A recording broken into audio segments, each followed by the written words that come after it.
Welcome, Ute builders. Today we're going to talk just a little bit about tail light wiring specific to the Mark V. This is specific to the later model Mark Vs. It may apply to the Audis. To be honest, I believe it's the same wiring system, but I'm not 100% sure, so take it with a grain of salt. But the later model Mark Vs are very confusing and different than Mark IVs and the early Mark Vs. And I haven't been able to figure out exactly when that change happened. This one is a 2009, and I talked to Chaz. He has a 2010. His is the exact same.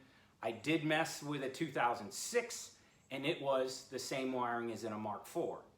So I don't know exactly the years, but it's probably around 2008 to 2010. Now VW in 9, 10, and 11, VW got really goofy with their mark designations and what cars were. So use a meter and check everything, because if you have a Mark V manual, it may not actually apply. You may have Mark VI wiring if you're in the later era. For example, I have a friend that has a 2011. It's built in 2011. It says right on the door panel, built in 2011. It's a Mark V. It's the Mark V body. It's the Mark V lower interior, but the upper interior and the engine bay is Mark VI. I had a 2009 Mark VI wagon, but it was actually Mark V stuff in it. So right at that changeover from 2009 to 2011, whether it's a sedan or a wagon, it's kind of confusing. So all that being said, let's get down to how we're going to wire these, which is a little bit different than Mark's guidance that applies to the Mark IVs and the early Mark Vs. The main difference is that the turn signal lead, the turn signal wire, has two functions in this car.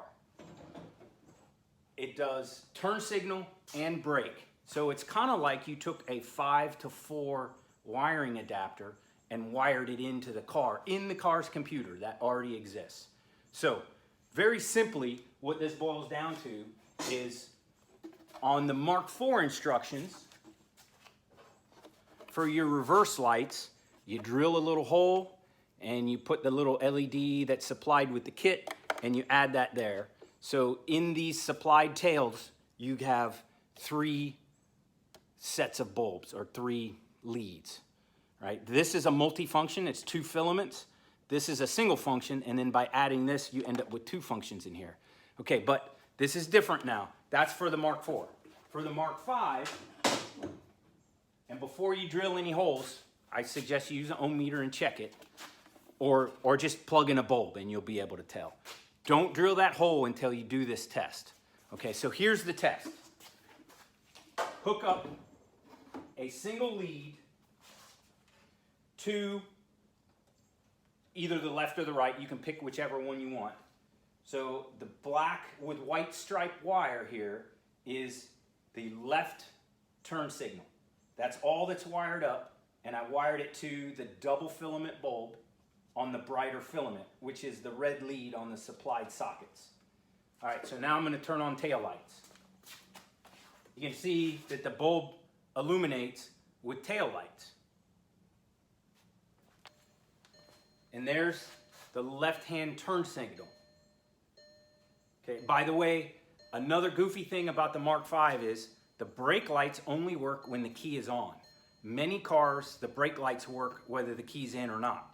But on the Mark V, you got to have the key on. So I have the key on. You can hear the dinger in the background while I'm doing this test.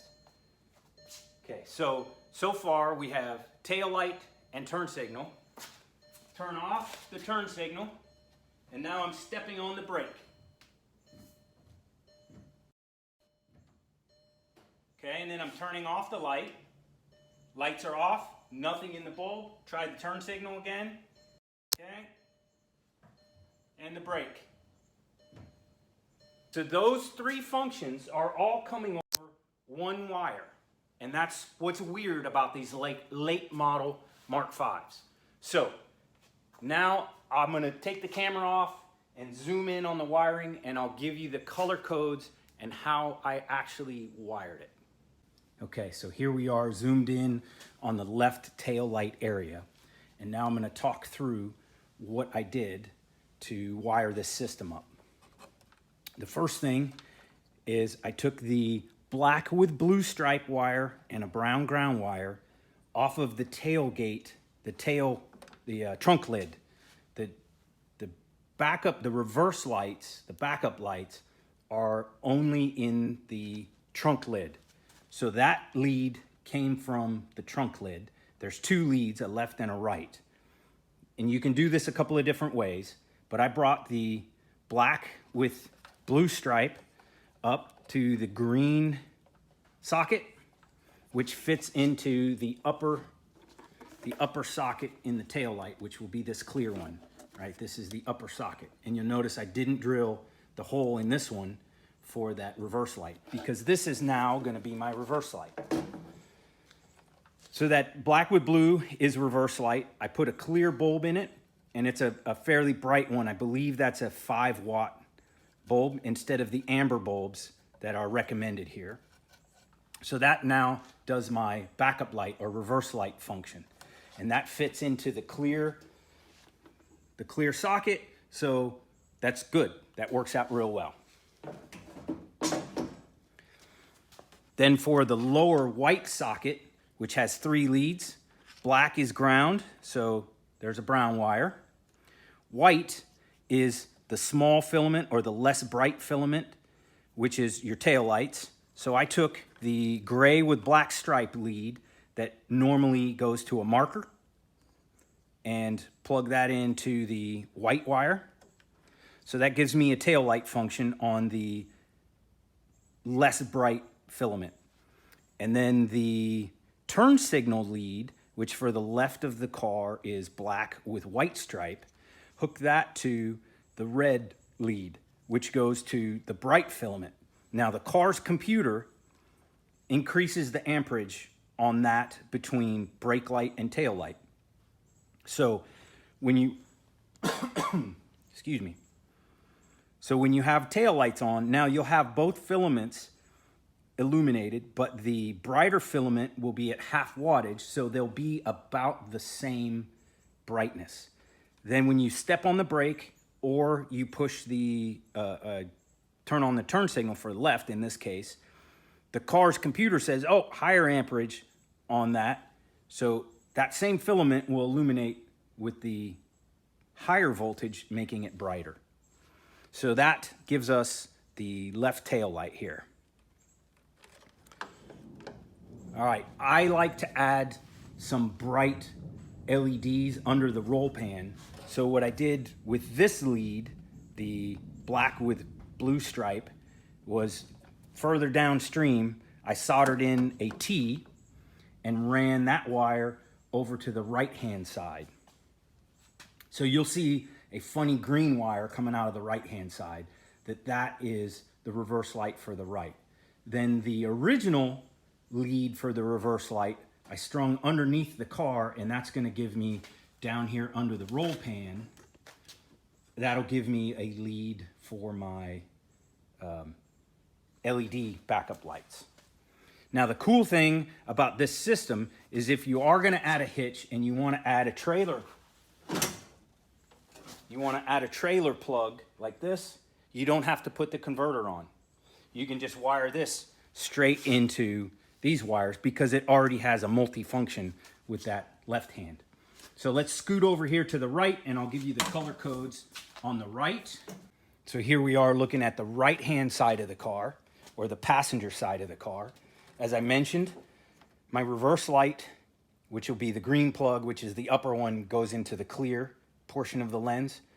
That's that green wire I mentioned that I soldered into the left-hand side. So this will give me reverse function. I haven't changed the bulb out yet. This needs to be a clear bulb for reverse lights. So I have brown for ground, and then that green wire that's strung to the other side. Then for the multifunction, the red lead, which is the brighter filament, right? That uses the turn signal, which is, let me tilt that down a little bit so we can see better. Don't get confused by the green wire sneaking into my view here. This is black with green stripe is your right-hand turn signal. So that goes to the brighter filament on the white bulb socket, right? Brown is ground, so that goes to the black. And then gray with the red stripe goes to the white lead, which gives you tail light function. So again, both bulbs will give you tail light function. The turn signal provides a low voltage in tail light, and then a wattage increase to brighten it up when you use the turn signal or the brakes. I'm gonna move over and look underneath the roll pan and show you two leads down there. We are looking at the bottom of the roll pan. There's my hitch. So you can see I've got some wires hanging here. I have a brown for ground, which will work for both of these. Then the license light, which it's really hard to tell that color, but I believe that's gray with a brown stripe. So that's what I'll put into my license plate frame for the license plate illumination. And then the other backup lead is gray with a white stripe. That's the other one that came from the trunk lid, right, for backup lights. And that's the lead I'm gonna use for the bright LEDs that I'm gonna hang under here after we get through paint and everything else. So I'll try to finish this up. Rain's coming in, it's getting kind of loud on the metal roof. But Mark 5s, before you drill that hole and start wiring as per the directions, do that simple test with the reverse light, do that simple test with the turn signal lead. Because the problem you'll run into is if you wire per the instructions, you'll end up with an amber light always on your tail light, because the car does 3 functions with that turn signal lead. So if you have that amber bulb in that clear space on the tail light, you're running amber tail lights, which you're not supposed to run. Only turn signals should be amber. So before you drill the hole and start doing that wiring, and I prefer to do all this wiring before I put the quarter panels on. I just didn't bother filming it, and you know what? I need to get back and film that. So I apologize that it wasn't at the right timing. But when you have the car cut and you're starting to put in the aluminum is when you should test out your wiring. So double check that before you start drilling holes in your tail lights. Hopefully this helped you out. Like and subscribe as always, and stand by for the hitch, Mark 5 hitch options coming soon. It'll be a quick video. I'll show you what I did. Take care.